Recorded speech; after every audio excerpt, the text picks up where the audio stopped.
So hello मेरे प्यार दोस्तों, कैसे हो आप सभी। उम्मीद करता हूँ आप सभी बहुत ही बेहतरीन और ज़बरदस्त तरीके से पढ़ाई लिखाई कर रहे होंगे। तो आज के इस वीडियो में आप सबको जो है एक्सरसाइज 1.1 के जितने भी क्वेश्चन हैं बहुत ही सरल तरीके से आप सबको समझाऊंगा। और यकीन मानो, एक बार अगर आप लोग इस वीडियो को पूरा देख लेते हैं और आपको ना समझ में आए तो आप कमेंट कर दीजिएगा कि हाँ भैया समझ में नहीं आया। अगर पूरा वीडियो आप शिद्दत से लास्ट तक देखते हो तो आपको एक एक कंसेप्ट मैं क्लियर करवा दूंगा, क्या क्या कहाँ पे क्या होता है। तो आप सब से बस यही रिक्वेस्ट है कि आप लोग शुरू से लेके अंत तक पहले वीडियो को देखिए। अगर समझ में ना आए कहीं भी तो कमेंट करके बता दीजिएगा, और मैं ओपन चैलेंज करता हूँ कि आपको समझ में मैं समझाऊंगा और ना आए ऐसा हो ही नहीं सकता है, क्योंकि मैं एक एक कंसेप्ट को बहुत ही तोड़ मरोड़ के समझाता हूँ। ठीक है, तो पहले एक बार आप लोग देखिए, उसके बाद आप लोगों को समझ में आएगा। तो सबसे पहला हम लोग आइए एक्सरसाइज 1.1 का पहला क्वेश्चन लेते हैं, और आप सबको स्क्रीन पे क्वेश्चन शो होगा। क्योंकि मैं यहाँ पे बोर्ड पे इसलिए नहीं लिख रहा हूँ क्योंकि यहाँ पे स्पेस कम हो जाएगा, फिर मुझे समझाने में थोड़ा सा कंजस्टेड एरिया हो जाएगा ना बोर्ड पे लिखूंगा तो इसलिए स्क्रीन पे दिख रहा होगा। और उससे भी अगर आप लोग को ना अच्छा लगे तो आप लोग बुक सामने खोल के रख लीजिए, बुक से क्वेश्चन पढ़ लीजिएगा। तो आइए सबसे पहला क्वेश्चन लेते हैं। तो सबसे पहला क्वेश्चन है हमारे पास, देखिए पहला क्वेश्चन है कि निम्नलिखित संख्याओं का HCF ज्ञात करने के लिए यूक्लिड विभाजन एल्गोरिथ्म का प्रयोग कीजिए। तो बहुत ही सिंपल है क्वेश्चन। पहले क्वेश्चन क्या बोल रहा है आइए पहले ये समझते हैं। तो क्वेश्चन बोल रहा है कि निम्नलिखित संख्याएं दी गई है, यानी कि उसमें 3 क्वेश्चन दिया हुआ है जिसका बोल रहा है HCF ज्ञात करने के लिए। अब आप सबको मैं बता दूं कि HCF पहले क्या होता है। तो आप सबको पता होना चाहिए कि HCF जिसको हम लोग क्या हिंदी में बोलते हैं, तो म श बोलते हैं हिंदी में। आप लोग 9th में भी पढ़े होंगे म स कैसे निकालते हैं, तो वहाँ पे आप लोग गुणनखंड विधि से निकालते थे। और यहाँ पे बोल रहा है यूक्लिड विभाजन एल्गोरिथ्म का प्रयोग करके। अब ये यूक्लिड विभाजन क्या होता है ये आप लोग अच्छे समझिए। तो यूक्लिड विभाजन करने का मतलब है कि भाग कर करके, भाग तो आता है ना डिवाइड, वही भाग कर करके आप सबको निकालना है, और इसमें गुणनखंड विधि से नहीं निकालना है। तो आइए मैं बहुत ही सरल तरीके से बताता हूँ। तो HCF का मतलब क्या हो गया, मौशा, जिसको हिंदी में क्या बोलते हैं, मौशा। और यूक्लिड विभाजन, यूक्लिड विभाजन का एक फॉर्मूला यानी कि छोटा सा एक सूत्र होता है, आप सबको वो याद कर लेना है। याद क्या करना, क्वेश्चन बनाते बनाते याद हो जाएगा। तो यहाँ पे मैं वो पहले लिखता हूँ फॉर्मूला, यूक्लिड विभाजन, यूक्लिड विभाजन एल्गोरिथ्म, एल्गोरिथ्म। और मैं आप सबको बता दूं कि एल्गोरिथ्म आ जाए या फिर प्रमेयिका आ जाए, एल्गोरिथ्म आ जाए या फिर प्रमेयिका। अब ये प्रमेयिका और एल्गोरिथ्म दोनों एक ही होता है, तो इससे आप लोग को डरना नहीं है। ये नहीं कि आप लोग को एग्जाम में यूक्लिड विभाजन प्रमेयिका पूछ दे तो आप लोग सोचेगा ये क्या आ गया, दोनों एक ही होता है। और इसका एक छोटा सा सूत्र क्या होता है, तो भाज्य बराबर भाजक, भाजक गुना भागफल, और प्लस में होता है शेषफल। क्या होता है, शेषफल। शेषफल बोलिए या फिर शेष बोलिए, बात इक्वल है। अब यहाँ पे मैं आप सबको बता दूं कि भाज्य का हम लोग बोलते हैं, भाज्य को हम लोग बोलते हैं A, और बराबर भाजक को बोलते हैं B, गुना है तो गुना, और भागफल को Q से प्रेजेंट करते हैं, और प्लस शेषफल को R से कर देते हैं। ये सब इसको प्रेजेंट करने का तरीका है। भाज्य को A से प्रेजेंट, भाजक को B से, भागफल को Q से, और शेषफल को R से। ये फॉर्मूला आप सबको याद रखना है।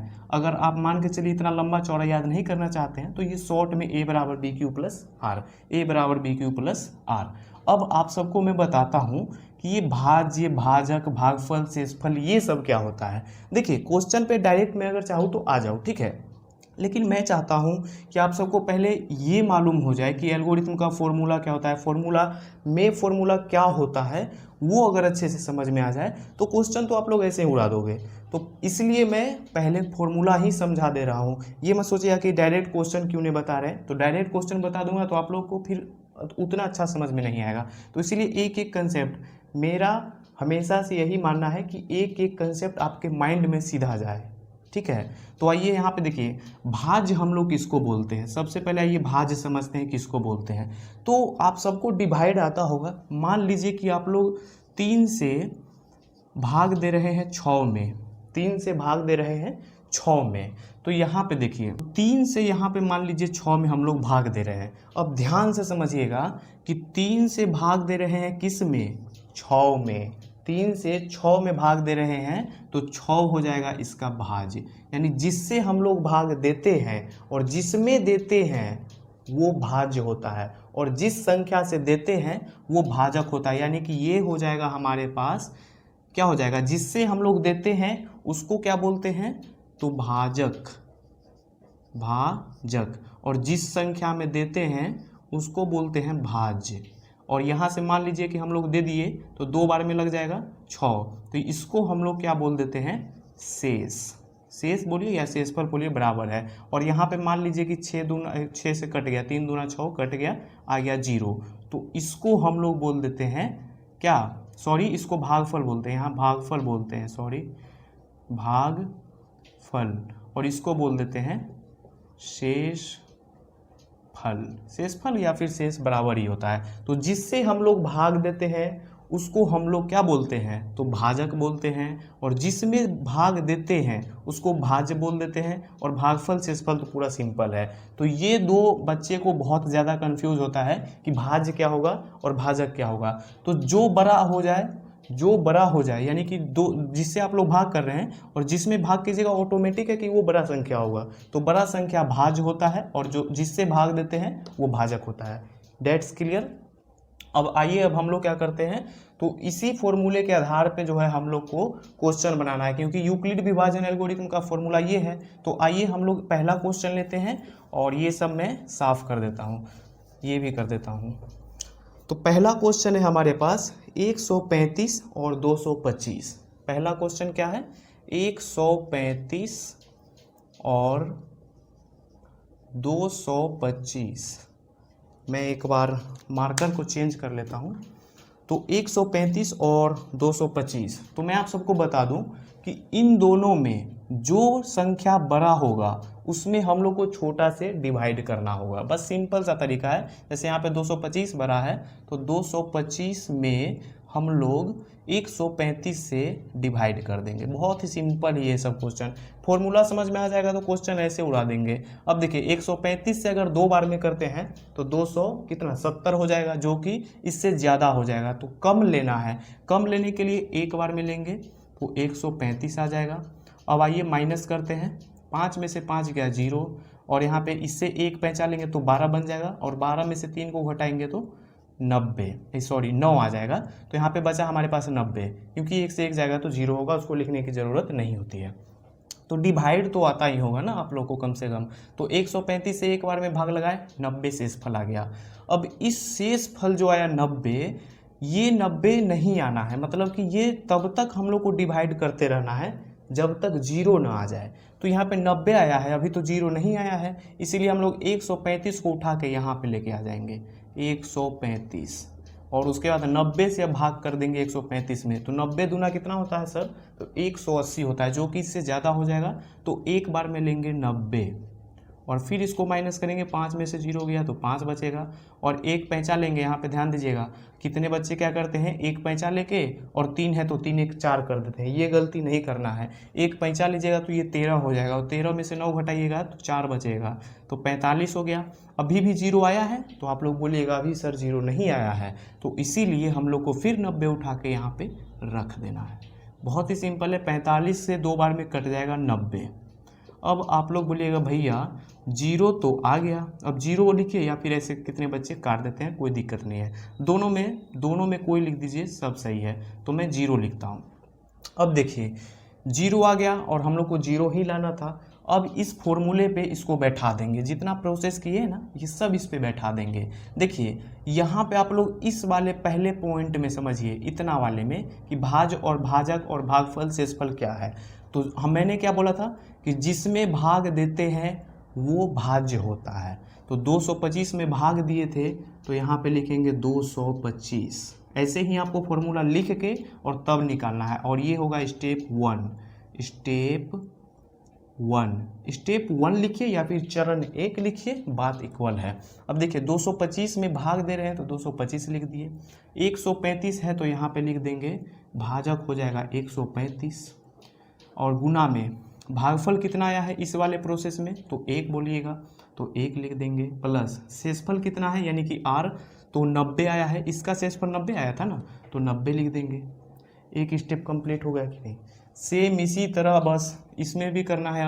अब इस वाले प्रोसेस में देखिए यहाँ पे किस में भाग दिए थे 135 में, तो स्टेप 2 135, और मैं सिंपल तरीका ही बता दूंगा, जैसे कि यहाँ पे ये 135 है ना, इसको उठा के इस साइड लेके आ जाइए बराबर के, और यहाँ पे देखने की उतना ज़रूरत भी नहीं है, बस भागफल और शेषफल के लिए यहाँ पे देखना होगा।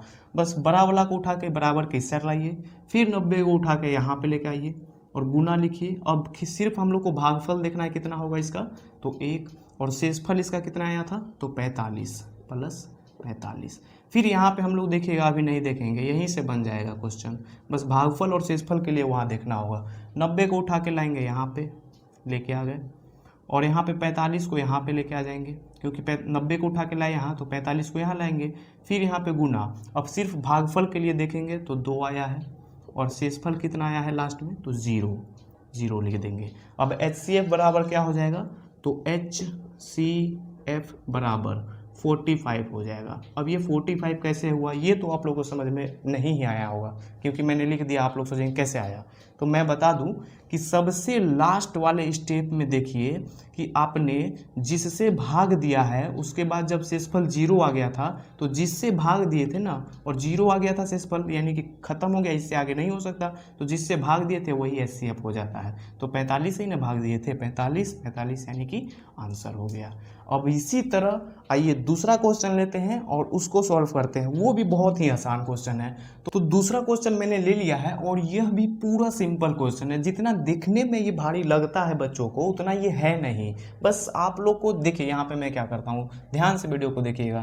तो यहाँ पे 196 से 38/22 में हम लोग को डिवाइड करना है, 196 से 38/22 और 0 में डिवाइड करना है। और इसका 2 तरीका होता है, दोनों तरीका मैं बता दूंगा वो कैसे होता है। एक तरीका पहला मेथड 1 आप सब यहाँ पे देखिए, और मेथड 2 क्या होता है वो भी मैं बता दूंगा।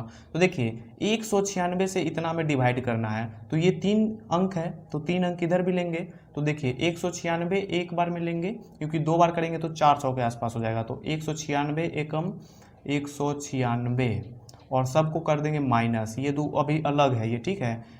देखिए यहाँ पे 8 में से 1 पैंचा लेंगे तो 12 में से 6 जाएगा, कितना बचेगा तो आप बोलिएगा 6 बचेगा। अब यहाँ पे बचा था 7, और 7 फिर 7 में से 9 तो घटेगा नहीं, फिर पैंचा लेंगे तो हो जाएगा 17, और 17 में से 9 को घटाएंगे तो कितना बचेगा, 9 1 10 और 7 17 यानी कि 8। अब फिर यहाँ पे 2 बचा था, 2 में से 1 जाएगा तो 1। अब आप मुझे बताइए कि क्या आप इसको उठा के यहाँ पे लाने वाले हैं? तो आप बोलोगे आप तो पहले वाले क्वेश्चन में उसको उठा के लाए थे तो हम भी ले आते, लेकिन आप सबको ध्यान में रखना है कि ये दो अंक अभी बचा ही है, पूरी हम लोग भाग नहीं लगाए थे, तो इसीलिए इसको उठा के यहाँ पे नहीं लाना है। इस 2 को यहाँ पे देखिए 196 से अब 186 में भाग लगेगा, नहीं लगेगा क्योंकि छोटा है, तो 2 को उठा के यहाँ पे लेके आइए। अब बोलिएगा 196 से ये बड़ा हो गया, अभी भी 0 1 यहाँ बचा हुआ है, ये ध्यान में रखना है। तो 196 से कितना बार में लगाएं जिसके इसके आसपास आ सके, 1862 के आसपास आ सके कम से कम। तो 196 और गुना में मैं अगर 9 करता हूँ तो 9 6 के 54, 5 9 81 और 5 86, 8 9 एकम 9 1 10 7 17 17 64 आसपास आ रहा है इसका। तो 9 बार में लगाते हैं, 9 बार में 17 64 आ गया। अभी 1 पैंचा लेंगे तो 12 हो जाएगा, 12 में से 4 को घटा देंगे तो कितना बचेगा 8। फिर यहाँ 5 में से 6 नहीं घटेगा, इसीलिए 1 पैंचा लेंगे, 15 में से 6 घटेगा तो 9, 7 में से 7 0, तो 98 आ गया। अब क्या फिर भी आप यहाँ पे इसको उठा के लेके आ सकते हैं? अरे नहीं सर, यहाँ अभी एक 0 बचा हुआ है ना, तो उस 0 को भी अब लिखेंगे यहाँ पे। अब फिर 196 से इसको कटाएंगे तो कितना बार में कटेगा, आइए यहाँ पे चेक कर लेते हैं। तो 196 गुना अगर हम 5 कर लेते हैं तो 6 पंचे 30, 3 45 3 48 4 5 4 9 कट गया, 5 बार में 980 खत्म। ये हमारा कंप्लीट हो गया और ये एक ही स्टेप में कंप्लीट हो गया इस बार। अब दूसरा मेथड मैंने बताया था, इसी को मेथड क्या मतलब इसी को दूसरा तरीका है बनाने का। दूसरा क्या है, तो मेथड नंबर 2 है, क्योंकि देखिए अगर ये सवाल क्वेश्चन में सेम पूछ देना तो आप सबको सेम ऐसे ही बना के आ जाना है, या फिर 1 वाला आप लोग फॉलो कर लीजिएगा या फिर 2 वाला। 196 से ये 196 से 38/22 जीरो में डिवाइड करना है, तो 196 गुना 195 कर दीजिएगा। 196 गुना 195 कीजिएगा तो आपको इतना प्राप्त हो जाएगा। बस करके देख लीजिएगा, उतना प्राप्त हो जाएगा। माइनस करेंगे सब कट जाएगा, ख़त्म। इससे भी ये सिंपल था। बस आपको इसमें क्या याद रखना है, 195। अगर सेम क्वेश्चन पूछे थे ना तो 195 लगा के फटाक से काट दीजिए। ये भी सही तरीका ही है बनाने का, मतलब दोनों एकदम सही तरीका है, दोनों में से आप कोई भी बना सकते हैं। अब इसमें भी एक स्टेप में ही हो गया, इसमें भी एक स्टेप में ही हो गया। तो अब लिखेंगे स्टेप 1। फॉर्मूला लिखने के बाद, ये मैं पहले से लिखा हुआ, आप सबको हर बार लिखना होगा।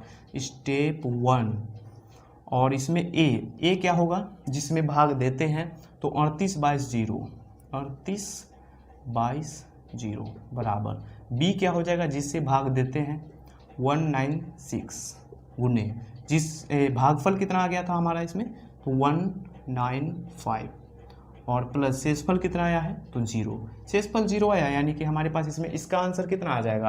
तो आप सब बोलिएगा कि सर बहुत ही सिंपल है, HCF बराबर हमारा आ जाएगा, एक ही बार में 0 आ गया था ना, तो 196 ही हो जाएगा, 196 आंसर। अब इसमें भी वही देख लीजिए ना, जिससे भाग दिए थे वो यहाँ पे आ गया, जिसमें भाग दिए थे वो यहाँ लिख दिए। 195 भागफल, शेषफल कितना, 0। मतलब ये और ये दोनों सेम है, तो एक ही स्टेप में कंप्लीट हो गया। अब तीसरा क्वेश्चन जो है उसमें बहुत सारे बच्चों को कन्फ्यूजन होता है कि पहले क्या है कि बड़ा दे दिया है, बाद में छोटा दे दिया है। कोई बात नहीं है, मैं उसको भी ईजी तरीके से सॉल्व करता हूँ और आप सबको बताता हूँ। अब तीसरा क्वेश्चन देखिए क्या है, तो तीसरा क्वेश्चन में बहुत सारे कन्फ्यूजन बच्चों को हो जाते हैं कि 867 और फिर कितना है 255। अब इसमें कन्फ्यूजन इसलिए होता है ना, क्योंकि यहाँ पे पहले बड़ा अंक दे दिया है और फिर छोटा दे दिया है, तो बड़ा से छोटा में लगा या छोटा से बड़ा में, यही कन्फ्यूजन हो जाता है। तो डिवाइड में जब भाग करते हैं आप लोग, तो छोटा से हमेशा ना बड़ा में भाग लगाते हैं। तो चाहे छोटा कहीं पे भी दिया हो, हम लोग छोटा को ढूंढ के निकालेंगे बड़ा में भाग देने के लिए, ठीक है। तो 255 कहीं पे भी हो, उससे कोई मतलब नहीं है। यहाँ पे लिख दिए छोटा वाला, फिर बड़ा लिख देंगे और उसके बाद अब डिवाइड करेंगे। देखिए 255 से यहाँ पे 867 में भाग देना है। अब कितना में, मतलब कि इसके आसपास आना है ना, कम से कम, इससे ज़्यादा नहीं जाना, उसके आसपास आना है। तो 255 और गुना कितना करते हैं, तो 5 करके देखते हैं, 5 25 हो जाएगा, 6 करते हैं 7 7 5 35 7 5 35 3 38 3 7 दूनी 14 और 3 17। ये तो बहुत ही ज़्यादा हो गया। 2 250 3 बार में देखते हैं, 5 3 15 15 1 16 1 6 1 7, 3 बार में कर लग गया कितना, 765, ठीक है। अब माइनस आइए कर लेते हैं, 7 में से 5 गया 2, 6 में से 6 गया 0, 8 में से 7 गया 1। अब यहाँ पे देखिए कि शेषफल हमारे पास कितना गया है, 102, लाना कितना है 0। तो 255 को उठा के फिर यहाँ लाइए, 255 फिर यहाँ आ गया। और फिर देखिए 102 से इसमें भाग लगाएंगे तो 255, यानी कि 2 गुना करेंगे इसका तो 204 हो जाएगा, 3 गुना करेंगे तो 306 हो जाएगा, जो कि बहुत ज़्यादा हो जाएगा। तो 2 गुना करके रखते हैं 204, माइनस कर लेते हैं 1 और उसके बाद यहाँ 5 का 5 और 2 में से 2 जाएगा 0। अभी भी 0 नहीं आया है, फिर 102 को उठा के लेके आएंगे, ठीक है। लेके आ गए, 51 2 बार में कट जाएगा, 51 दूना 102, ख़त्म कहानी। अब यहाँ पे मुझे आप पहले बता दीजिए कि कितने स्टेप में ये क्लियर हो गया। तो आप बोलिएगा भैया पहला स्टेप तो ये हो गया, दूसरा स्टेप इसमें ये हो गया और तीसरा स्टेप ये हो गया। तो बस यहाँ पे लिखेंगे हम लोग स्टेप 1। देखिए स्टेप 1 इसमें देखिए आप लोग ध्यान से कि जिसमें भाग दिए थे उसको यहाँ पे भाज्य हो जाएगा, तो 867 हो गया भाज्य, बराबर 255 जिससे भाग दिए थे तो 255 हो गया यहाँ पे। और उसके बाद क्या, भागफल देखना है, तो भागफल इसमें 3 है तो 3 लिख दिए, प्लस शेषफल कितना आया था सर, तो 102 आया था। अब मैंने आप सबको क्या बताया, यहाँ पे सिर्फ भागफल और शेषफल के लिए ही देखेंगे। जस्ट इसको उठा के लाइए, यहाँ पे स्टेप 2 में क्या करना है, स्टेप 2 बहुत ही सिंपल है। 255 को उठा के यहाँ लाइए बराबर के साइड, 102 को उठा के यहाँ पे लाइए गुना, भागफल के लिए सिर्फ देखना है 2, शेषफल के लिए देखना है 51। ये क्लियर हो गया। स्टेप 3 में देखते हैं, स्टेप 3 102 को उठा के यहाँ लेके आइए बराबर 51 को उठा के यहाँ पे लेके आइए, यहाँ से यहाँ, यहाँ से यहाँ, क्लियर। अब भागफल के लिए सिर्फ देखना है कि 2 है तो 2 गुना में 2 और शेषफल कितना है तो 0। अब HCF बराबर कितना हो जाएगा, फटाक से कमेंट कर दीजिए ना, अब तो आप लोग कर ही दोगे। HCF बराबर कितना हो गया सर, 51 आंसर, क्योंकि यहाँ पे 51 से लास्ट में भाग दिए थे तो 0 आ गया था। क्लियर हो गया 1 नंबर के सारे क्वेश्चन। अब आइए हम लोग जो है 2 नंबर क्वेश्चन लेते हैं, और वो भी इतना सिंपल क्वेश्चन है और आप लोग को थोड़ा सा भी उसको डर लग रहा है देख के ना, तो मेरे ऊपर छोड़ दीजिए, मैं इस तरफ फिक्स करता हूँ अभी, आप देखिए। तो आओ मेरे भाई देखते हैं अब 2 नंबर क्वेश्चन। बहुत ही सिंपल है, आप लोग क्वेश्चन पहले ध्यान से पढ़िए और समझिए, पढ़ना नहीं है आप लोगों को, सुनना है सिर्फ, ठीक है, बाद में आप लोग पढ़िएगा। तो देखिए क्वेश्चन है कि दर्शाइए कि कोई भी धनात्मक विषम पूर्णांक 6q + 1 या 6q + 3 या 6q + 5 के रूप में होता है जहां q कोई पूर्णांक है। नहीं समझ में आया होगा, कोई बात नहीं है, यहाँ पे तो मैं हूँ ही समझाने के लिए। बोल रहा है दर्शाइए कि कोई भी धनात्मक विषम पूर्णांक, तो धनात्मक विषम पूर्णांक क्या होता है ये पहले आप लोग समझिए। तो विषम संख्या क्या होता है आप लोग जानते हैं, विषम और सम संख्या जानते हैं, विषम और सम संख्या, विषम संख्या और सम संख्या क्या होता है ये पहले समझिए, क्योंकि इसी से रिलेटेड ये क्वेश्चन है। तो विषम संख्या हम लोग उसको बोलते हैं जिसका जोड़ा न लगे, जैसे 1, 3, 5, 7, 9, 11, उसका जोड़ा लगता है, तो आप बोलिएगा नहीं लगता है सर, तो यहाँ पे हो जाएगा 1, 3, 5, 7, आगे जितना तक चले जाए अनंत तक जा सकता है, इसका कोई लिमिट नहीं है। अब सम संख्या क्या होता है, तो जिसका जोड़ा लग जाए भैया वही सम संख्या होता है, जैसे 2, 4, 6, 8, 2, 2, 4, 6, 8, अब जितना आगे चले जाए, यानी जिसका जोड़ा लगता है सिंपल में वो सम संख्या होता है, जिसका जोड़ा ना लगे वो विषम संख्या होता है। आप 3 दोस्त हैं, मान लीजिए आप 3 ग्रुप हैं, आप लोग का 3 दोस्त का ग्रुप है, तो आप क्या कौन से संख्या हुए, विषम संख्या। 2 अगर है तो सम संख्या। तो ये क्लियर हो गया। और ये भी याद रखिएगा कि सबसे छोटी सम संख्या क्या होती है, तो उसको आप लोग क्या बोलिएगा, 2 होती है, 0 को ही छोटी मान लेते हैं। क्लियर हो गया ना। अब यहाँ पे देखिए आगे क्या है कि बहुत ही सिंपल है कि विषम धनात्मक पूर्णांक है, जो कि विषम संख्या सम संख्या आप लोगों को समझ में आ गया। 6q + 1, 6q + 3, 6q + 5 के रूप में होता है, ये हम लोग को सिद्ध करना है, होता है कि नहीं होता है। तो सबसे पहले हम लोग क्या करेंगे, मान लेंगे। यहाँ पे ये 2 नंबर क्वेश्चन है और इसको हम लोग हल कर रहे हैं।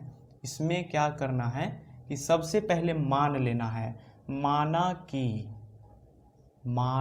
कि कोई विषम धनात्मक पूर्णांक है, कोई विषम धनात्मक, या फिर धनात्मक विषम है ना, धनात्मक पहले लिख देते हैं, धनात्मक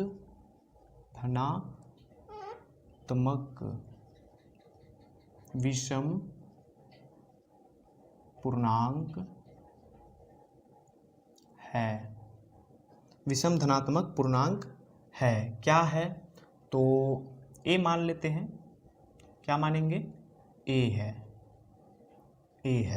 ठीक है, इतना क्लियर है। अब उससे आगे जहाँ पे बी बराबर हम लोग क्या मानेंगे, तो इसमें भी जो है यूक्लिड विभाजन का फॉर्मूला लगेगा और a बराबर BQ + R होता है। तो इसमें आप लोग ध्यान से देखिएगा तो 6q + 1 दिया है, 6 के जगह पे क्या होता है फॉर्मूला में, तो बोलिएगा b होता है। तो b बराबर हम लोग क्या मान लेंगे, तो 6 मान लेंगे। क्लियर हो गया ना। अब यहाँ पे आगे देखिए कि r के जगह पे यहाँ पे क्या है, 1 है, फिर उससे आगे देखिएगा तो 6 क्यू प्लस 3 है, यानी r के जगह पे 1 है, 3 है और 5 है। सबसे लास्ट में देखिए 5 आप लोग को दिख रहा होगा, तो r बराबर हम लोग मान लेंगे 1 2 3 सॉरी 0 से मानेंगे, 0 1 2 3 4 5, यानी कि लास्ट में 5 है तो 5 तक r बराबर मानेंगे। इसको मिटा देते हैं, ठीक है। इतना तक समझ में आ गया ना आप सबको कि पहले क्या करना है, मान लेना है। माना कि कोई धनात्मक विषम पूर्णांक a है और जहां b बराबर 6 है, 6 क्वेश्चन में दिया हुआ है, और r बराबर हम लोग मान लिए 5 तक, 0 से लेके 5 तक। अब लिखेंगे कि जब यहाँ पे मैं फॉर्मूला लिख देता हूँ पहले, यूक्लिड विभाजन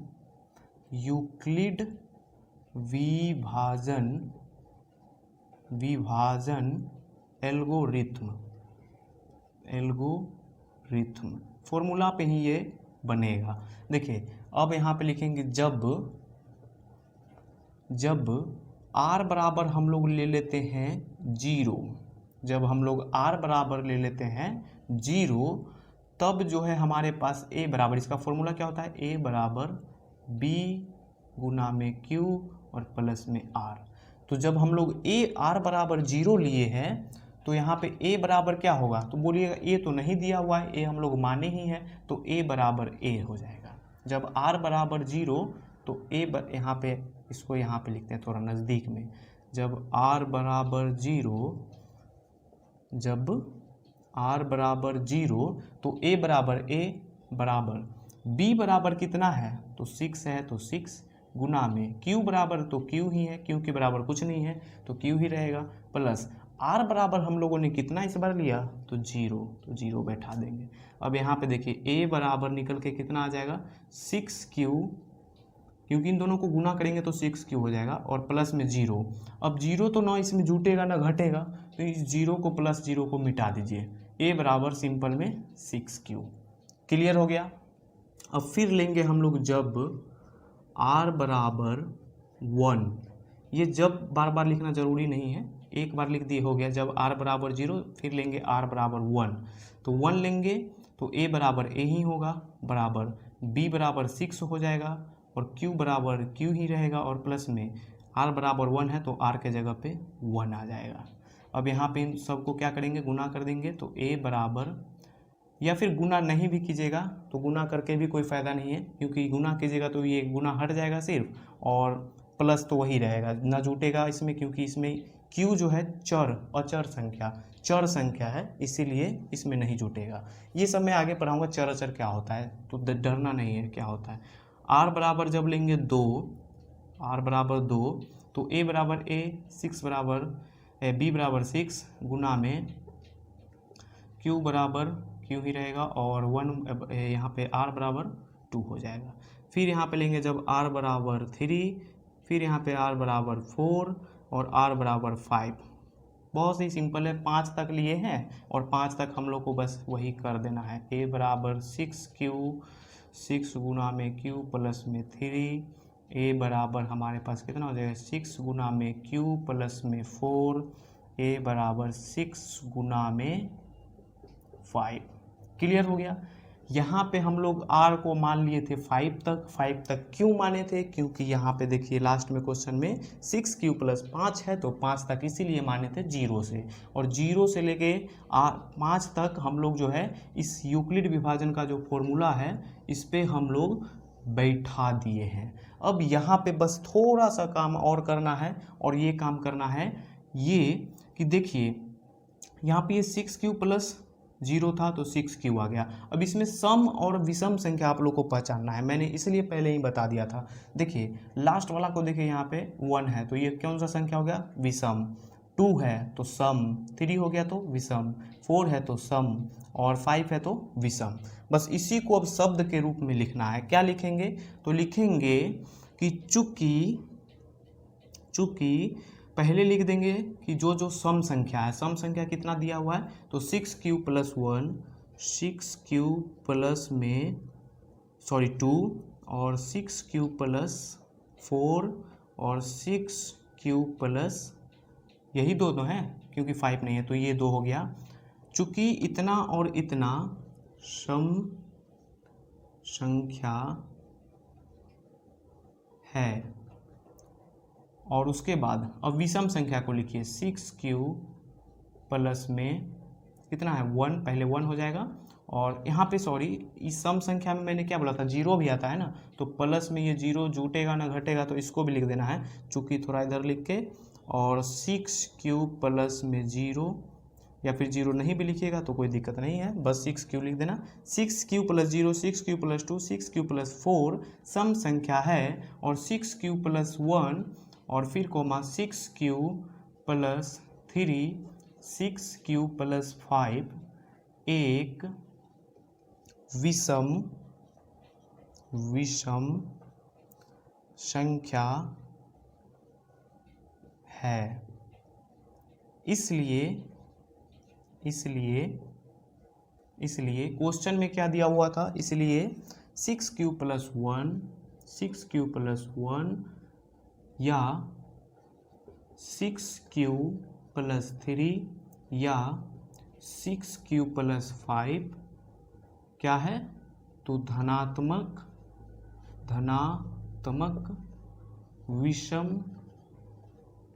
विषम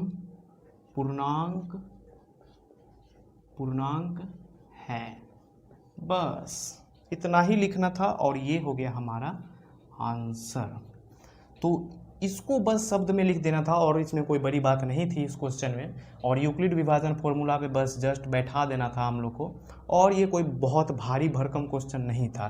तो उम्मीद करता हूँ दोस्तों कि ये क्वेश्चन भी आप लोग को अच्छे समझ में आ गया होगा। अगर थोड़ा सा भी कोई दिक्कत हो गया होगा समझने में तो वीडियो को एक बार पीछे कीजिएगा, फिर समझ में आ जाएगा, ठीक है, क्योंकि ध्यान भटक जाता है ना वीडियो देखते समय। ऑनलाइन की पढ़ाई की यही तो बहुत ही ज़्यादा फ़ायदा भी है और बहुत भी ज़्यादा घाटा भी है कि हमारा दिमाग जहाँ पे इधर उधर गया वहाँ वीडियो तो भैया चल रहा है आगे ही बढ़ जाएगा। तो ऑनलाइन से फ़ायदा भी है और नुकसान भी है, तो ऑनलाइन पढ़ना है, कंसिस्टेंसी बहुत मैटर करता है। आइए नेक्स्ट क्वेश्चन लेते हैं।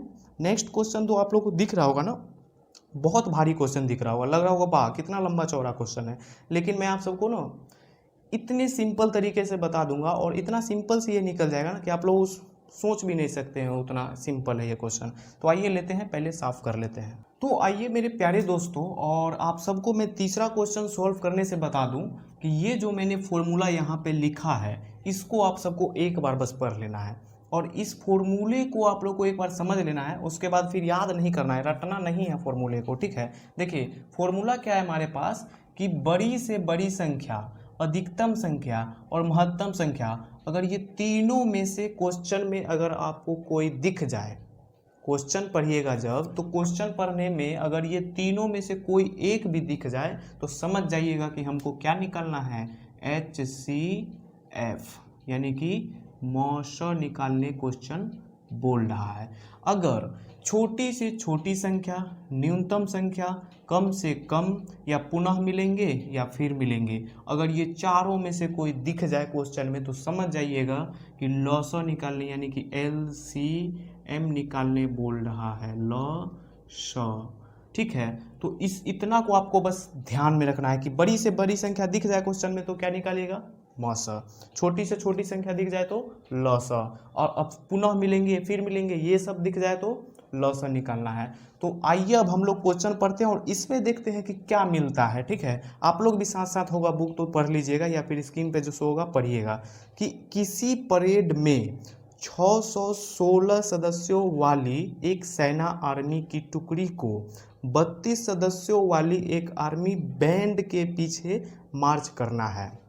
यहाँ तक कोई दिक्कत और यहाँ तक कुछ नहीं दिख रहा है। दोनों समूहों को समान संख्या वाले स्तंभों में मार्च करना है, ठीक है। उन स्तंभों की अधिकतम संख्या दिख गया ना, यहाँ पे अधिकतम संख्या, और यहाँ पे क्या लिखा हुआ है देखिए फिर से पढ़िए, दोनों समूहों को समान संख्या वाले स्तंभों में मार्च करना है, ठीक है। उन स्तंभों की अधिकतम संख्या क्या है जिसमें वे मार्च कर सकते हैं, यानी आपको क्या निकालना है अब, HCF निकालना है, क्योंकि यहाँ पे अब क्या मिल गया, अधिकतम संख्या। तो 616 और 32 का हम लोग HCF निकाल देंगे, कौन सी विधि से, तो सिंपल है भैया, गुणनखंड विधि से निकालेंगे। और कौन सी विधि से? तीसरा को आइए सॉल्व करते हैं। ये फॉर्मूला को ध्यान में बस रखिएगा आप लोग, ठीक है। और 616 को हम लोग निकालते हैं HCF, और उसके बाद क्या है 32 है ना, 32 का भी निकालते हैं, 32 ही है। अब देखिए 2 से पहले लगाइए और यहाँ पे 3 और 0 8, 308 दूना 16 कट गया। फिर यहाँ पे 2 से लगाएंगे, 2 एकम 2, फिर 1 इधर आएगा, 2 पंचे 10, 2 चौके 12, 154 गुना 2 करेंगे 308 हो जाएगा। फिर 2 से लगाइए, 2 सते 14 और 1 इधर आएगा, फिर 2 से 14। फिर यहाँ पे देखिए 7 से इसको लगाइए। और मैं आप सबको बता दूं कि ये गुणनखंड विधि से अगर नहीं आता है आप सबको निकालना तो बहुत ही सिंपल है मेरे भाई, यहीं पे समझ लो। इस सबसे पहले छोटा संख्या से लगा के देखिए, 2 से लग रहा है तो ठीक है, नहीं तो फिर एक स्टेप आगे बढ़िए, 3 से लगा के देखिए, अगर लग रहा है तो ठीक है, फिर एक स्टेप बढ़िए। मतलब छोटा से कोशिश कीजिए कि लग जाए, और ना लगे तब एक स्टेप आगे बढ़िए। यहाँ पे देखिए अब ये 77 जो है, ये 7 से मैंने क्यों लगाया? क्योंकि ये 2 से कटेगा नहीं, 3 से कटेगा नहीं, 4 के पहाड़ा में 77 है नहीं, 5 के 6 के नहीं है, तो 7 से एक बार में लग जाएगा। 7 एकम 7 कट गया। अब 11 को 11 ही बार में, एक के बार में इसको खलास कर देंगे, तो 11 एकम 11। अब 32 को आइए करते हैं, 2 से लगाएंगे 16 दूना 32, फिर 2 से लगाएंगे 8 दूना 16, फिर 2 से लगाएंगे 4, फिर 2 से 2 बार में, और 2 एकम 2। अब बस इसी को अब हम लोग को क्या करना है, तो यहाँ पे लिखना है 616, यहाँ पे हल लिख दीजिएगा, हल लिख के ही तब क्वेश्चन सॉल्व करना है कोई भी। 616 बराबर इन जितने भी आया है ना गुणनखंड, इसको लिखना है। 2 गुना में 2 कितना है 3, तो 2 गुना 2 गुना 2, फिर 7 कितना है 1, फिर 11 एक के बार आया है तो एक बार लिख दीजिए। ये एक को लिखना ज़रूरी नहीं होता है, लिखने का मन है तो लिख दीजिए, लेकिन नहीं लिखने का मन है कोई बात नहीं, क्योंकि एक गुना किसी भी संख्या में 1 से कीजिएगा तो एक ही होता है। अब 32 को लिख दीजिए, 32 बराबर कितना गुणनखंड है 1 2 3 4 5, 2 4 1 5, 2 कितनी बार आया है 5 बार आया है सर, 2 1 2 3 4 5। अब यहाँ पे बस क्या करना है कि गुणनखंड विधि से आप लोग जब सॉल्व किए होंगे, HCF निकाले होंगे, तो जो जोड़ा लगता है यानी कि जो दोनों में होता है उसको हम लोग एक बार लिखते हैं। तो यहाँ पे निकालेंगे अब HCF, और जो दोनों में है देखिए 2 इसमें भी है 2 इसमें भी है, तो एक बार लिखेंगे, फिर गुना लिखेंगे, फिर देखिए 2 इसमें भी है और 2 इसमें भी है, फिर यहाँ पे एक बार 2 लिखेंगे, यानी कि दोनों में 2 हो तो एक बार लिखना है। ये नहीं कि दोनों में 2 है तो 2 गुना 2 लिख देंगे, नहीं, दोनों में जोड़ा लगे तो एक बार लिखना है, दोनों में लगे तो एक बार। फिर यहाँ पे भी देखिए जोड़ा लग गया, एक बार लिख दिए। क्या यहाँ पे जोड़ा लग रहा है? यहाँ पे 7 है, ये 2 है, ये 11 है, ये 2 है, तो यहाँ पे जोड़ा लग रहा है तो बोलिएगा नहीं सर नहीं लग रहा है। तो अब आपस में इन सारे को गुना कर दीजिए, 2 गुना कीजिएगा 2 4, और 4 गुना 2 कीजिएगा तो आ जाएगा 8, और यही हो गया हमारा HCF आंसर। तो अब आप लोग बताइए कि ये क्वेश्चन हार्ड था?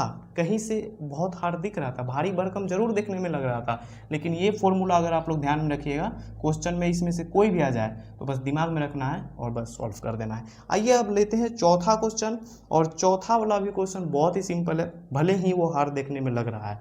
आप सबको मैं एक एक कंसेप्ट बता दूंगा, क्लियर हो जाएगा। आइए लेते हैं। तो आइए दोस्तों अब देखते हैं चौथा नंबर क्वेश्चन, और ये जो क्वेश्चन है ना बहुत सिंपल है, बस दिखने में हार्ड लग रहा होगा आप सबको, भारी भरकम, लेकिन बहुत ही सिंपल क्वेश्चन है। तो क्वेश्चन पर आइए पहले पढ़ लेते हैं। क्वेश्चन क्या कर रहा है कि यूक्लिड विभाजन प्रमेयिका का प्रयोग करके दर्शाइए कि किसी धनात्मक पूर्णांक का वर्ग किसी पूर्णांक m के लिए 3m या 3m+1 के रूप में होता है। बहुत ही सिंपल क्वेश्चन है। क्वेश्चन बोल रहा है कि यूक्लिड विभाजन प्रमेय का प्रयोग कीजिए, यानी कि हम लोग का उसका सूत्र को उपयोग करना है, ठीक है। उसके बाद बोला है किसी धनात्मक पूर्णांक, तो कोई धनात्मक पूर्णांक को मान लेते हैं m है, तो यहाँ पे लिखेंगे 4 नंबर का ये है, और लिख दिए हल। फिर क्या मान लेते हैं, क्या मानेंगे, तो माना पूर्णांक बराबर, माना कि पूर्णांक बराबर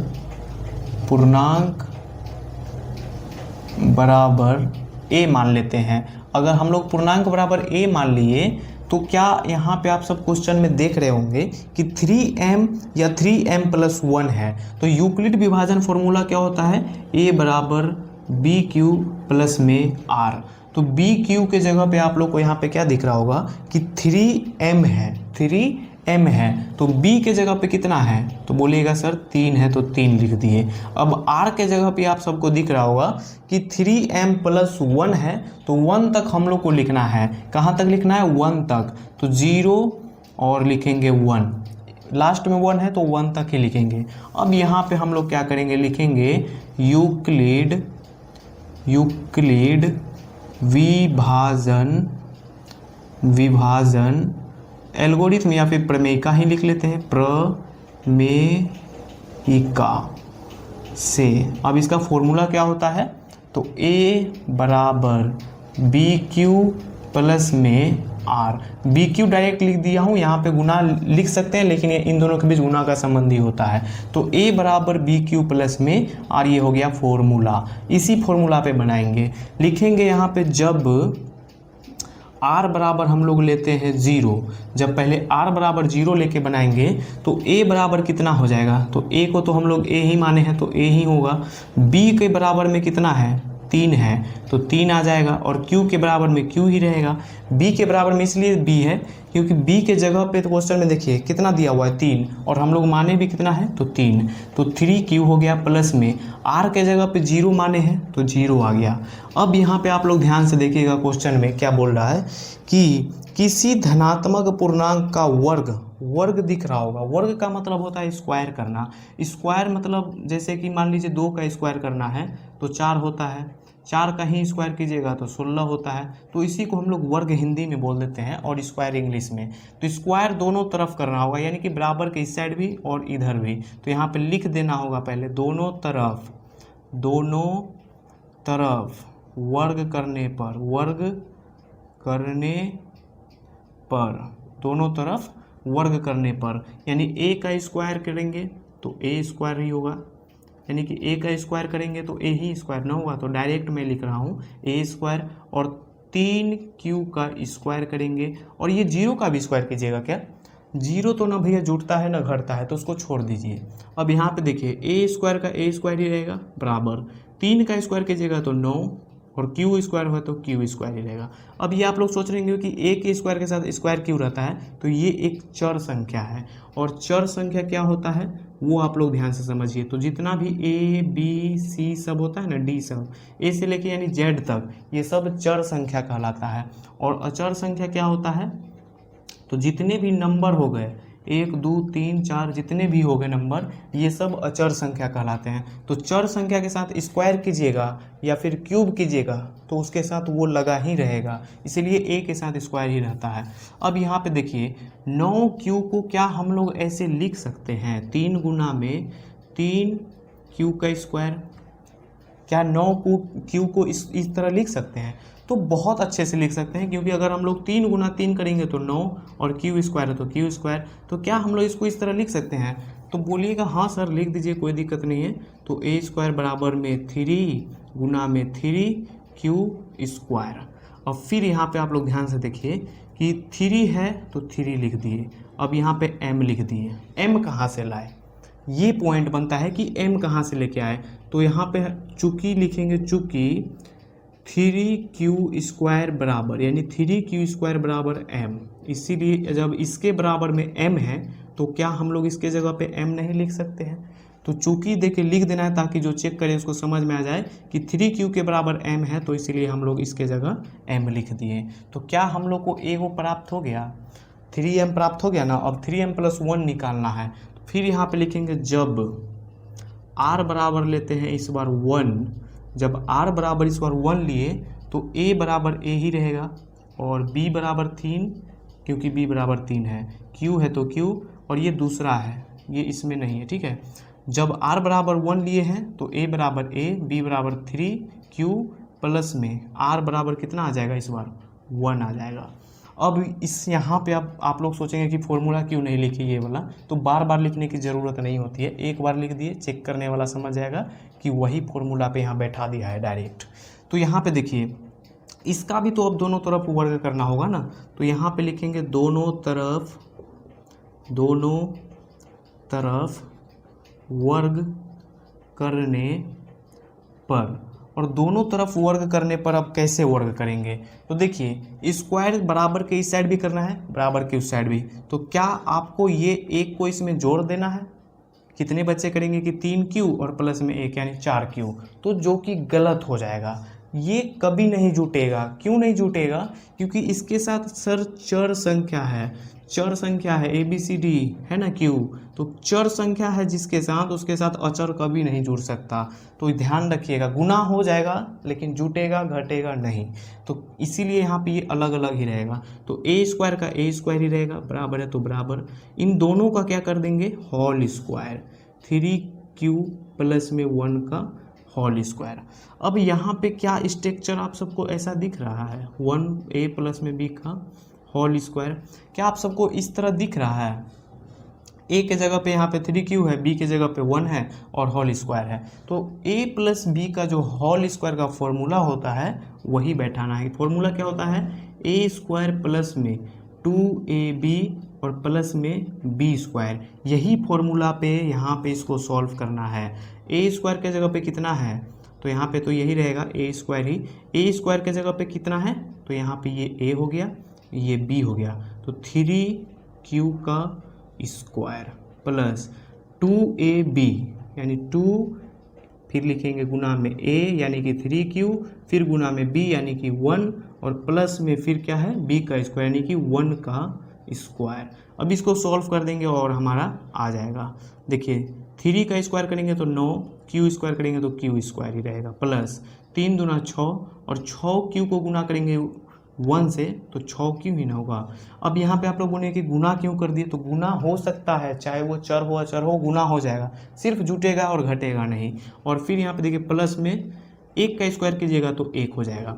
अब आप सब मुझे बताइए कि क्या इन दोनों में आप सबको कॉमन कुछ दिख रहा है। कॉमन का मतलब क्या होता है, तो कॉमन का मतलब होता है जो जिससे आप भाग दे रहे हैं वो दोनों में लग जाए, यानी कि भाग देने पर दोनों में कट जाए। अगर 3 से भाग दे रहे हैं तो 3 तिहाई 9, 3 दूना 6, q दोनों में है तो q दोनों में कट जाएगा, तो कॉमन ले सकते हैं, यानी कि a बराबर हमारे पास ऐसे इसको लिख सकते हैं 3 और गुना में 3q, क्योंकि अगर दोनों को गुना करेंगे तो 9 आएगा और q स्क्वायर है तो q स्क्वायर आ जाएगा। तो इसको यहाँ पे 3 को कॉमन लेते हैं और कॉमन लेने के बाद ब्रैकेट के अंदर सबको लिखते हैं 3 तिहाई 9 q स्क्वायर प्लस 3 दूना 6 और q है तो q को कॉमन ले लिए हैं दोनों में, सॉरी q को नहीं लिए हैं कॉमन, ना तो q एक बाहर आ जाता है, लेकिन q को कॉमन नहीं लेना है। फिर प्लस 1 है तो प्लस में 1 लिख दिए। अब a स्क्वायर बराबर 3 है तो 3 और m लिख देंगे और प्लस का 1 उठा के यहाँ लिख देंगे। अब m कहाँ से ला के लिख दिए सर, तो m लिखेंगे इसीलिए क्योंकि हम लोगों ने इतना के बराबर जो है m मान लिया है, तो यहाँ पे लिख देंगे चूँकि 3q स्क्वायर प्लस में 2q बराबर क्या m, इसीलिए हम लोग जब इस इतना के बराबर m है तो इतना के बराबर m बिल्कुल लिख सकते हैं। तो क्या 3m प्लस 1 भी निकल गया जो क्वेश्चन में बोल रहा था, तो जी हाँ निकल गया। अब बस इसी को शब्द में लिख देना है, तो क्या लिखना है शब्द में, आइए आप लोग को ध्यान से समझिएगा। तो कॉपी में आप लोग को नीचे लिखना है, मैं यहाँ पे लिख रहा हूँ, चूँकि किसी भी लिखना है किसी भी धनात्मक पूर्णांक, किसी भी धनात्मक पूर्णांक का वर्ग 3m या 3m प्लस 1 के रूप का हो सकता है, यानी कि रूप का होगा या फिर हो सकता है, रूप का होगा, और यही हो गया आंसर। तो उम्मीद करता हूं कि आपको ये क्वेश्चन बहुत ही अच्छे तरीके से समझ में आ गया होगा, और थोड़ा सा भी अगर कहीं नहीं आया होगा तो एक बार वीडियो को रिप्ले कर लीजिएगा। अब इसी तरह सेम जो है 5 नंबर क्वेश्चन भी है और उसको भी आइए हम लोग अच्छे से समझ लेते हैं।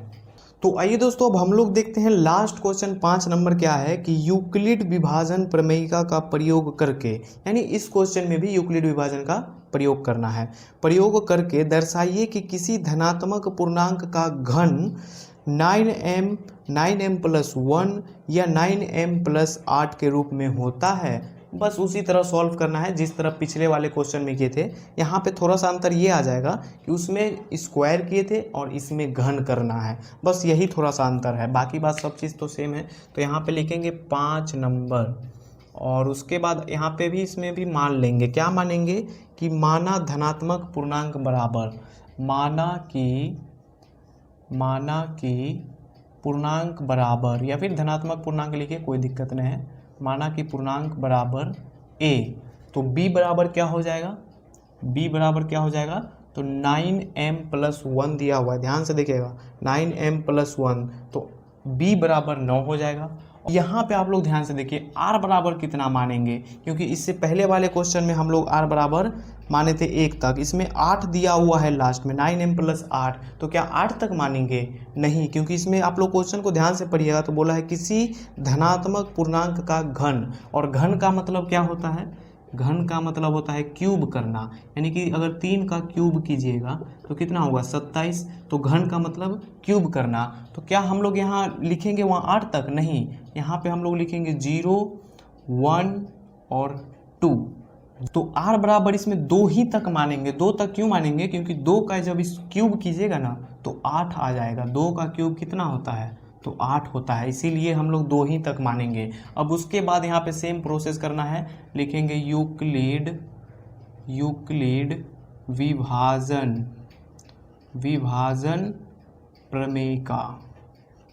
प्रमेय का या फिर एल्गोरिथ्म, बात एक बराबर है। अब उसका फॉर्मूला लिख देंगे a बराबर BQ+ में r। अब यहाँ पे आप लोग ध्यान से देखिएगा, यहाँ पे जब लिखेंगे, जब r बराबर हम लोग लेते हैं 0, जब r बराबर लेते हैं 0 तो a बराबर हो जाएगा a, क्योंकि a बराबर हम लोग पूर्णांक a माने हैं, और b बराबर हो जाएगा 9, तो 9 हो गया, और q का तो q ही रहेगा, प्लस में r बराबर 0 तो 0। अब यहाँ पे क्या करेंगे, दोनों तरफ, इससे पहले वाले क्वेश्चन में क्यूब किए, सॉरी स्क्वायर किए थे, इसमें घन कर देना है, घन करने पर, दोनों तरफ घन करने पर मतलब क्यूब करने पर, a का हम लोग क्यूब करेंगे बराबर 9q का जो है क्यूब करेंगे, 0 का कीजिएगा, नहीं करना है, 0 ना घटता है ना जुड़ता है, उसको छोड़ दीजिए, तो a का a ही रहेगा, प्लस 9 का अगर क्यूब कीजिएगा, क्यूब करने का मतलब 3 बार गुना कर दीजिए, 9 को 3 बार गुना कीजिएगा तो 27 हो जाएगा, फिर प्लस क्यू का जो है क्यूब कीजिएगा तो क्यू का क्यूब ही रहेगा, तो AQ बराबर 27 क्यूब। अब यहाँ पे आप लोग ध्यान से देखिए कि क्या 27 क्यूब को हम लोग इस तरह लिख सकते हैं, 9 गुना में 3 क्यूब का क्यूब, क्योंकि यहाँ पे आप सबको गुना कीजिएगा इसको, अगर 9 गुना 3 तो 27 हो जाएगा, और क्यू का क्यूब हो जाएगा, तो इसको जो है हम लोग इस तरह भी लिख सकते हैं। तो यहाँ पे AQ बराबर जो है 9 गुना 3Q का क्यूब। अब यहाँ पे देखिए कि 9 और ये 3Q का क्यूब जो है, इसके हम लोग जगह पे m रखेंगे। कैसे रखेंगे, तो सेम पिछले वाले क्वेश्चन की तरह m रख देंगे। अब इसके जगह m इसलिए आया क्योंकि यहाँ पे 3Q का क्यूब बराबर जो है m हम लोगों ने रख दिया। जब ये इसके बराबर है m, तो m हम लोग बिल्कुल रख सकते हैं, तो 9m हमारे पास पहला स्टेप कंप्लीट हो गया। अब आइए लिखते हैं, जब r बराबर लेते हैं इस बार 1, जब r बराबर 1 लेते हैं तब फिर यहाँ पे देखिए क्वेश्चन में क्या होता है, a बराबर a ही रहेगा, फॉर्मूला में देखिए यहाँ पर a, ये हो गया मेन फॉर्मूला, a बराबर a और b बराबर हो जाएगा कितना 9, और फिर q का तो q ही रहेगा, फिर प्लस में r बराबर हो जाएगा 1। अब यहाँ पर भी वही कहानी हो गया कि दोनों तरफ क्यूब करने पर, यानी इसका भी क्यूब कर देना है, प्लस इन दोनों को क्या आप जोड़ दीजिएगा, 9Q + 1 कीजिएगा तो 10Q हो जाएगा, नहीं इसको जोड़िएगा नहीं, क्योंकि यहाँ पे मैंने समझाया था इससे पहले वाले में कि इसके साथ चर है तो जुटेगा नहीं, इसको ऐसे ही होल क्यू कर दीजिएगा, 9Q का होल क्यूब हो जाएगा।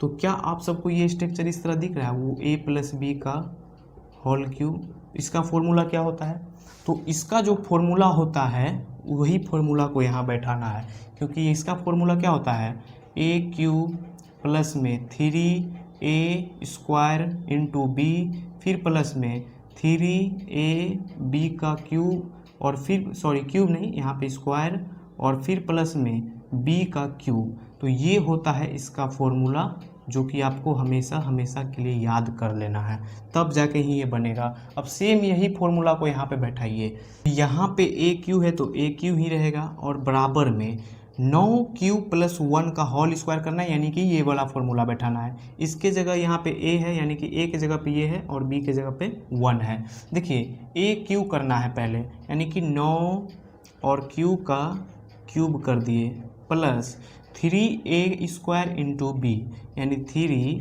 a² के जगह पे कितना है, सॉरी a के जगह पे कितना है, तो यहाँ पे है 9q, और इसका क्या हुआ है, तो स्क्वायर हुआ है, तो यहाँ पे हो गया स्क्वायर। फिर गुना b है ना, तो b के जगह पे 1 है तो 1, फिर प्लस है तो प्लस 3ab का स्क्वायर हुआ है इस बार, तो a के जगह पे उतना ही रहेगा, 9q ही रहेगा, और गुना फिर यहाँ पे क्या हो जाएगा, b का स्क्वायर, यानी कि यहाँ पे 1 का जो है स्क्वायर हुआ है, फिर प्लस क्या हुआ है, तो b का क्यूब है, यानी कि 1 का क्यूब हो गया। अब यहाँ पे आप लोग ध्यान से इसको सॉल्व कीजिएगा कि वो a क्यूब बराबर 9 का अगर क्यूब कीजिएगा तो 27 हो जाएगा, और q का क्यूब कीजिएगा तो उसी के साथ रह जाएगा, प्लस 9 का पहले स्क्वायर कर लीजिए, यहाँ पे 3, यहाँ पे देखिए डायरेक्ट मैं समझा देता हूँ, 3 है तो 3 रहने दीजिए, 9 का स्क्वायर कीजिएगा कितना होगा 81, और 81 गुना 3 कीजिए, 81 गुना 3, तो 3 और 8 3 24, 243, तो 243 क्यूब गुना 1 कीजिएगा तो 243 ही होगा, 243 क्यूब, इतना ही ना होगा, प्लस 9 तिया 27, और 27 गुना 1 का स्क्वायर कीजिएगा तो 1 ही होगा, 27 गुना 1 कीजिएगा तो 27 क्यूब ही होगा, 27 क्यूब प्लस 1 का क्यूब कीजिएगा तो 1 ही होगा, स्क्वायर कीजिए 1 का क्यूब कीजिए 1 ही होता है। अब यहाँ पे 9 नमा 81 आया है, और 81 गुना 3 किए हैं, तब जाके 81 क्यूब गुना 1 किए हैं, सॉरी 9 नमा 81 गुना 3 243 क्यूब गुना 1 किए तो उतना ही आया। क्लियर हो गया। अब यहाँ पे आइए देखते हैं अब क्या करना है। तो क्या आपको इस सब में कॉमन नज़र आ रहा है, 9 से सब लग रहा है कि नहीं, आइए देखते हैं लग रहा है कि नहीं।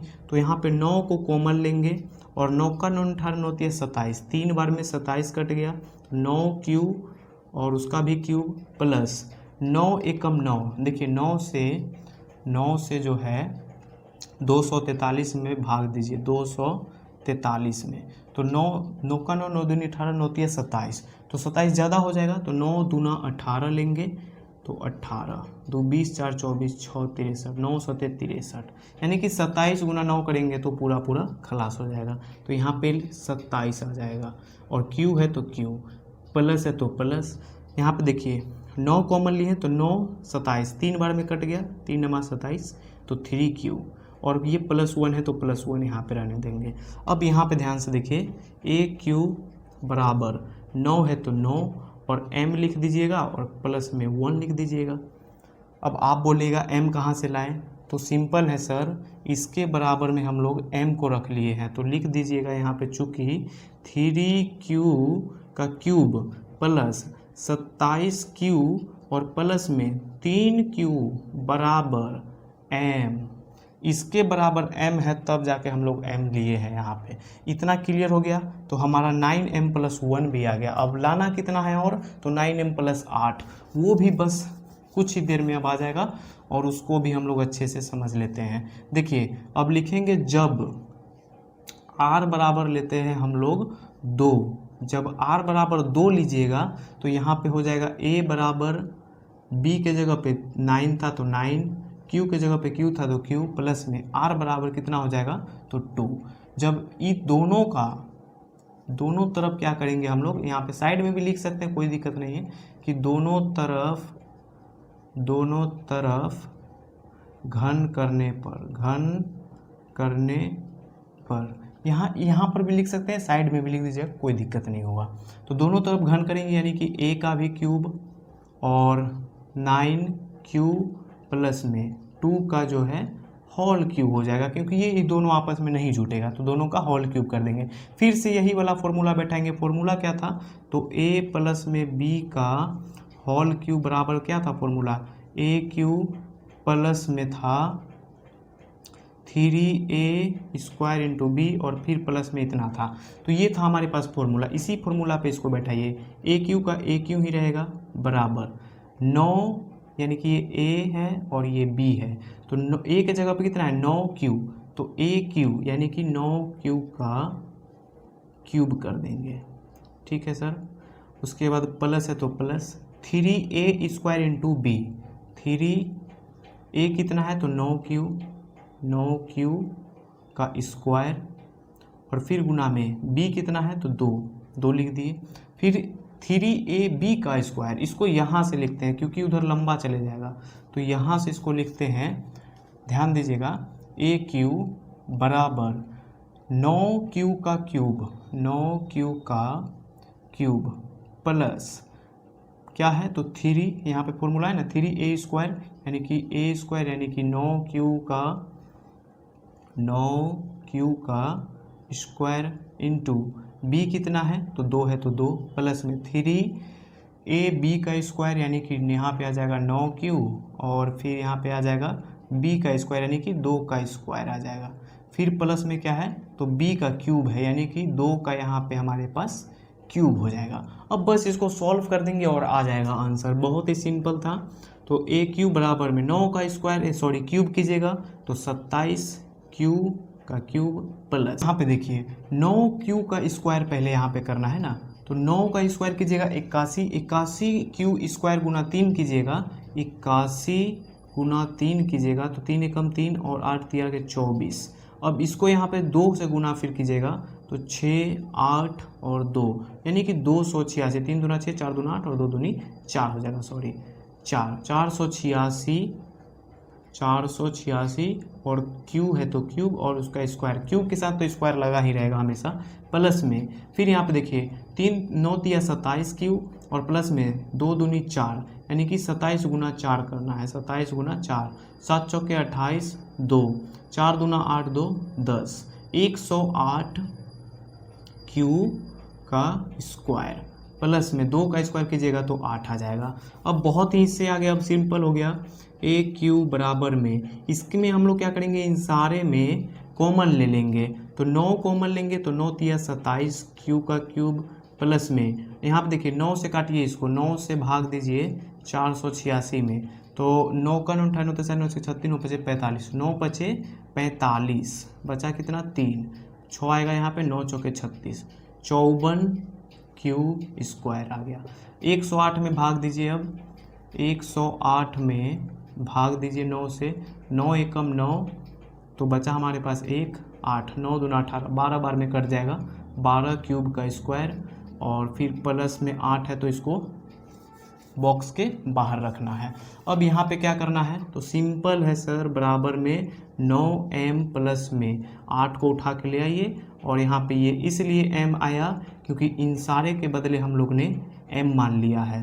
3 क्यूब का क्यूब प्लस में 54 क्यू स्क्वायर प्लस में 12 क्यू स्क्वायर बराबर m रखे हैं, तब जाके इतना के बराबर m रखे हैं तो हम लोग m लिख दिए।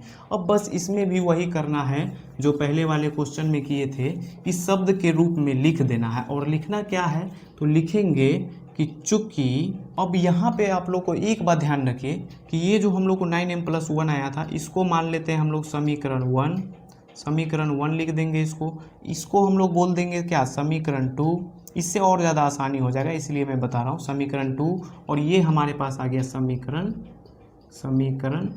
3 आ गया। बस वही को यहाँ पे लिख देंगे, लिखेंगे चूँकि समीकरण 1, 2 और 3 में स्पष्ट होता है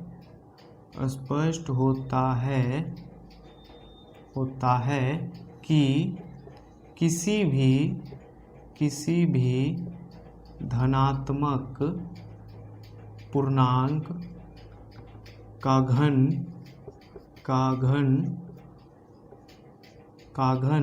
9m या 9m+1 या 9m+8 के रूप का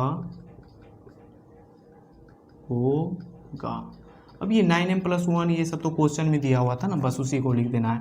बस ये समीकरण लिखने का फ़ायदा यही हुआ कि हम लोग को इतना इतना लिखना नहीं हुआ। समीकरण 1, 2, 3 में स्पष्ट होता है कि किसी भी धनात्मक पूर्णांक का घन इतना इतना इतना के रूप में होता है, और यही हो गया आंसर। तो उम्मीद करूँगा दोस्तों कि ये भी क्वेश्चन आप सबको जो है अच्छे से समझ में आ गया होगा। अब मिलते हैं नेक्स्ट वीडियो में, तब तक के लिए अगर आप लोग को समझ में आ गया होगा तो कमेंट करके ज़रूर बता दीजिएगा, और वीडियो अच्छा लगा होगा तो वीडियो को लाइक ज़रूर कर दीजिएगा, और चैनल पे नए हैं तो साथ ही सब्सक्राइब कर लीजिएगा। तो मिलते हैं नेक्स्ट वीडियो में, तब तक के लिए पढ़ते रहिए, हंसते रहिए, मुस्कुराते रहिए। बाय बाय दोस्तों।